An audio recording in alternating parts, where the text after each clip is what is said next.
Starbucks is so long. I don't even know if it's worth the wait right now. I really need to get this video done before the lighting goes down. Oh, look at my acrylics. Look how beautiful they look.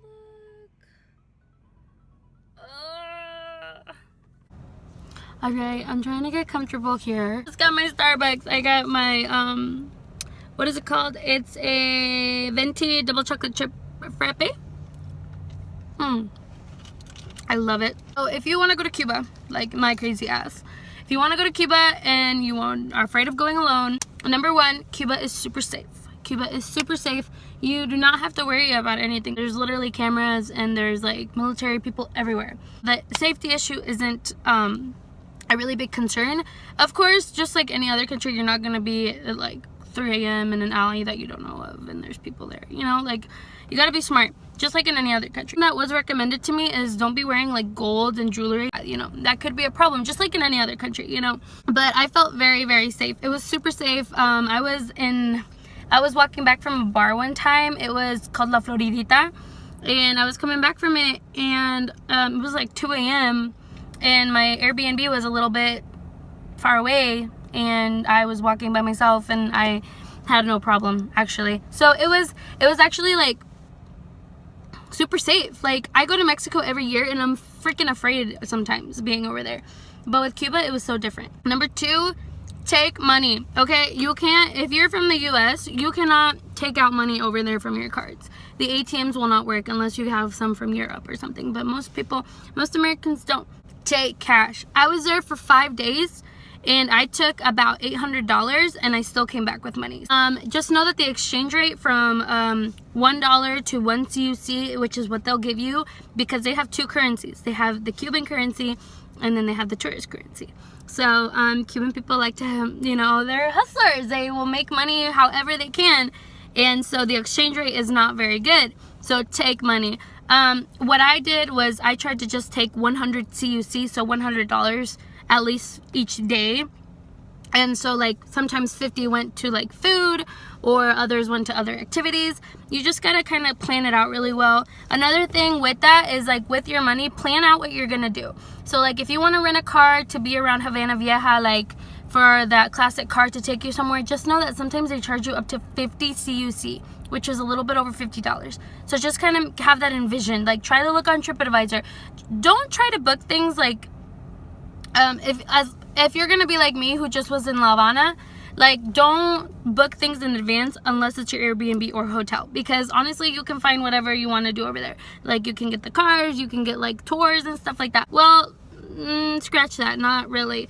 I'm not a very good person to ask about like tours and like tour trips and day trips, because I only went for a little bit and it was like hurricane season too.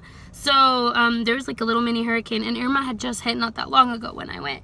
So I didn't plan out too many trips, so I just stayed in La Habana Vieja and well, mostly all the time, and just kind of plan out. So kind of for the days that you're staying, if you're one person, just kind of plan out $100 for the day. And I know people are gonna be like, wow, that's a lot, you did poor planning, but it's better safe than sorry. And plan it out. It just depends on what you want your experience to be.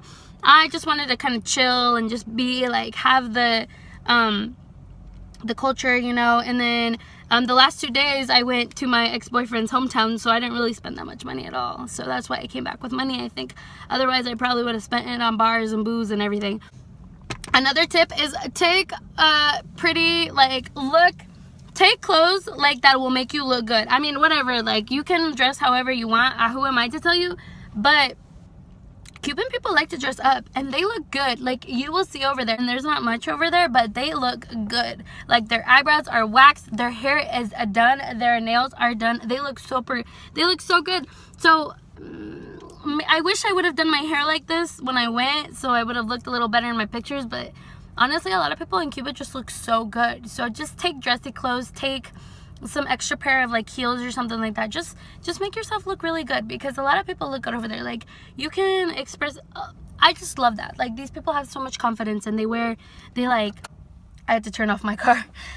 They wear like really nice clothes and they just look super good. So you know, that's just kind of like a little tip for me. Tip that I have is understand like, get educated a little bit on before you go on what it is. Yes, it's a communist country.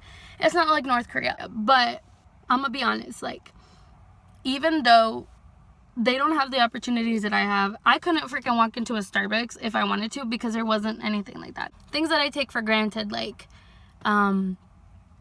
being able to, like, work and make money and do overtime and all that. Like, you gotta understand that these people make like $20 a month. And that's not even the tourist currency. That's the Cuban currency.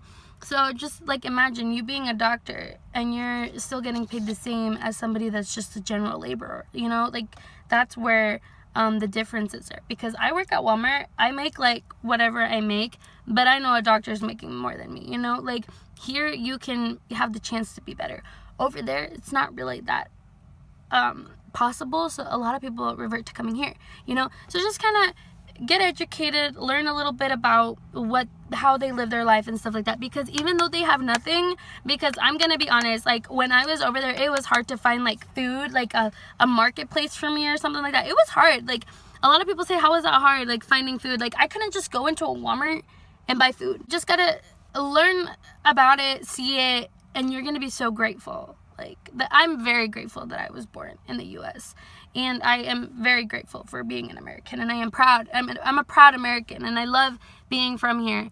And I just got to see, like, all this stuff. Like, when I travel, I just see all the opportunities that I have that a lot of people don't have. Like, please go to El Malecón. You see it, and you're just like, oh my gosh. Like, literally, it's like 90 miles to freedom, they say. Like, 90 millas. You kind of get the sense of freedom. Like, they're so close to freedom. Like, they're so close to Miami or Key West, or I don't know where it's at. I think it's Key West. They're super close to Key West, 90 miles from there, and they don't have freedom. You know, like, it's kind of like one of those things. Like, just get educated. Okay? And they're just so loving people. Like, Cuban people are so loving. They are cariñosos, it was what they say here. They're just so loving. They take you in. Like I'm saying, this is why it's so hard to let go of my ex-boyfriend, because his family, like, brings me in. Like, I mean, come on. I mean, I'm just being honest. Like, they're just so accepting. They're so, like, loving. And I don't know. I have such a love for the Cuban people, and it's fucking crazy. And I don't understand it most of the time. It's like, when I got to my Airbnb, the ladies were just amazing. They just helped me. They were willing to do anything for me, you know, just to kind of get an extra cent, like an extra dollar or something. They were just so nice. Cuban people are so accepting. They're so nice. And don't be afraid if they're loud or they, like, come up to you and start dancing, because that's just their culture. Another thing I will admit, book an Airbnb. I know what I'm talking about when I say this. Yes, you can go do a luxury hotel, whatever, that's your thing. But if you book an Airbnb, you will get the Cuban experience if you don't know anyone over there. Because when I booked it with Airbnb, the people were Cuban, and they were, like, in there. They, like, were cleaning my room. They were very attentive. They got taxis for me when I needed them. They were just such good people. You will still get the experience even though you're not actually with a Cuban family or something like that. It is so nice. Airbnb, I highly recommend. I will link down below where I stayed. I stayed in such a great location, Havana Vieja. Everything was near it. El Capitolio, La Floridita, all these famous places. Calle Obispo, all of that shit was really close to me. So I couldn't have picked a better location, and it was like only $35 a night. Girl, if you want to bargain, you gotta let me know down below. Okay, and then another tip that I'm just gonna kind of throw out there. If you're a girl and you're pretty and you look like you have money, tourist, yabancı means foreign in Turkish.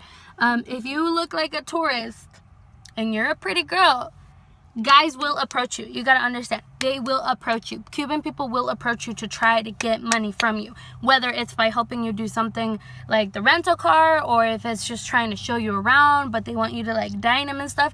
I literally had a guy, the second that I got to the famous street called Calle Obispo, is where all the shops are. Literally, when I got there, he viewed me, he saw me, I made eye contact, I quickly turned away, came right to me. His name was Yuri Lexis or something like that. Fucked up name. Some Cuban people have fucked up names, I'm just saying. Not fucked up names. Some Cuban people have really weird names. I don't know where they come from. But so his name was Yuri Lexis, and he is like, oh mami, que tú de donde eres or whatever. And I pretended I didn't know Spanish. And he looks at me. He's like, you're not gonna lie to me. He's like, tú no me vas a mentir. Yo sé que tú sabes español.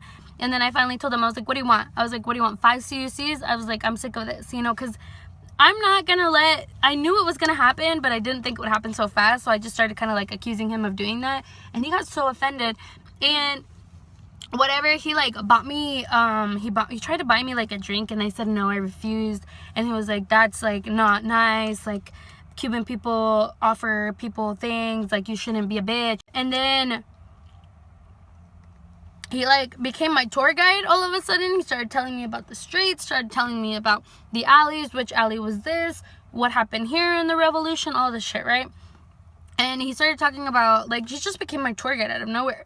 And then we finally got to El Malecón, I remember, and he was just like, you know, all this, you know, this is my life, like, what do you do? And he's like, well, I help with the tourism here. I'm like, what do you do? And he's like, why is that important? He's like, you have such beautiful eyes. You're so beautiful. He's like, your personality, like, makes me want to marry you and all this shit. Like, they try to swoon you. They try to, like, make you like them or make you think that they really like you so they can get money off of you. Because you know what? Not even 3 seconds after I said thank you, he was like, do you want to get some Wi-Fi cards? He was trying to sell me 2 fucking Wi-Fi cards. Because there's no internet over there. That's another thing. 2 Wi-Fi cards. He was trying to sell me 2 Wi-Fi cards after I said thank you. Yeah, they gotta make a living somehow or not, but like, come on, bitch. Like, don't fucking tell me I'm beautiful and that I have beautiful eyes and then I say thank you and then you're offering me 2 Wi-Fi cards. What the fuck? Anyway, it turned out he was like 30 and I was like, oh no, I'm not saying that being 30 is wrong or anything, but I'm just not into that. I wasn't looking for anything like that in Cuba, but I was approached. That was the first one who approached me, and I even filmed it. So if you go look at my video, my first vlog, you'll see it. Don't be telling me I'm pretty and then freaking try to sell me shit. Like, what the fuck, rude as hell. He gave me his number. I remember he gave me his number. He tried to walk me to my Airbnb. I was like, fuck no. I was like, I ain't gonna tell you where I fucking live or stay or anything. And then I never saw him again because I didn't want to, and I never went. I did go back to the Calle Obispo, but I never saw him, so I'm kind of happy. But yeah, it's like crazy. Like, there's no internet. You can't be Snapchatting. You can't be keeping your streak over there. Just letting you know. There's no internet. Imagine going to fucking Cuba and no internet. Like, you literally have to walk to hotels to get fucking internet. And you have to pay like $10 to have a 5-hour card. Literally, it's a drug. Because I got there and then my Wi-Fi withdrawal started the second I got there.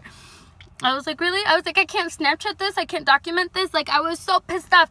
Snapchat doesn't fucking work in Cuba. Like, I tried to post snaps and it didn't let me because it didn't work. Instagram worked and Facebook worked, but not Snapchat. So that pissed me off. So I couldn't fucking snap my whole fucking Cuba trip. But I filmed it, obviously. Go watch my vlogs. Cuba trip was amazing. I loved it. It was so fun. I just went kind of to, like, debrief. I went to, like, de-stress. You know, like I said, I went, like, because the whole summer I was so sad because I had broken up with Guajiro. So it didn't really help me move on like I wanted it to. And I know that that sounds stupid because I can't obviously travel and run away from my problems all the time. But, like, it was just an eye-opener. And it was I am very grateful from where I am. And I definitely see why a lot of people come over here. Crazy experience to see that and then come back here and be like, wow, I don't even have to worry about my internet because I can go to Starbucks and get free internet. I don't have to worry about what I'm going to eat the next day because I can go to Walmart. I don't have to worry about my paycheck because I can get overtime if I want to, you know? Don't ever be afraid to go travel by yourself. I'm a woman.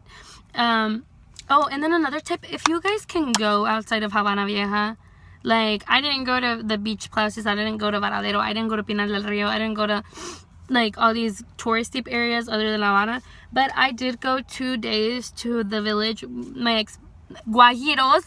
I went to Guajiros village, and that was such an experience. Like, I had no internet, I didn't spend any money or anything, but it was one of the best days ever. Like, it was crazy. You are happy over there. If you're from there, you're just happy with what you have. You don't really look for anything else other than what you have, you know, and that's what a lot of people don't do here, and that's what I don't do. Like, I don't appreciate everything I have. Like, it's made me wiser. I feel like I've grown a little bit more with realization, and that's why I take my work a little bit more seriously. Okay, so if you want to go to Cuba, go. I mean, it's crazy, I know, but go before Donald Trump makes it, because back in July he said that he didn't want the tourism, the people to people exchange over there. So go if you can. It is an experience. You don't even have to be there for that long. I mean, you'll just feel it. Like, it's such a culture shock when you get there. Don't be afraid if you're a girl. I was 20 when I went. I'm 21 now. Don't just take chances. Don't even fall in love. This is what happened because I fell in love. I went to fucking Cuba. I traveled because I fell in love, you know. And there's a truck beside me, and they're staring at me, and I'm filming. Bitch, I'm the next fucking YouTuber. What the fuck? I'm just kidding. Oh my god. Don't be afraid. Go travel. Go fucking do something that scares you. Go fall in love. Like, look at me. If I didn't fall in love, I would have never fucking went to Cuba. And it's crazy. And dye your hair. Like, my hair is as dark as my eyebrows. And look at me. I'm blonde as hell. Well, you can't really see it now, but you saw it earlier. Like, take chances. It's just a blessing in disguise. I think he came into my life for me to do what scares me again, because I hadn't done anything that crazy since I went to Turkey. And that's what got me started here. And hopefully I encourage you to travel and do something new with your life. And I should probably take my own fucking advice. This is crazy. I know he's gonna watch this. If you guys want, leave a comment down below. Say hi, Guajiro. Be like, hey, Guajiro. Oh my god, this is crazy. Thank you guys all who's ever supported me and sent me messages on this channel. I love you guys, and hopefully you guys see more of me. I feel like 2018 is gonna be really different. This year was hell. This year was a year of learning and patience and all of that. But I think 2018 is gonna be different. I kind of want to do more with YouTube because I love it. I realize that I actually like it, and I mean, and there's people that are really willing to watch me, so we'll do that. A lot of people are parked beside me now, and everybody's like watching me, so I'm gonna go. Love you guys. Take care.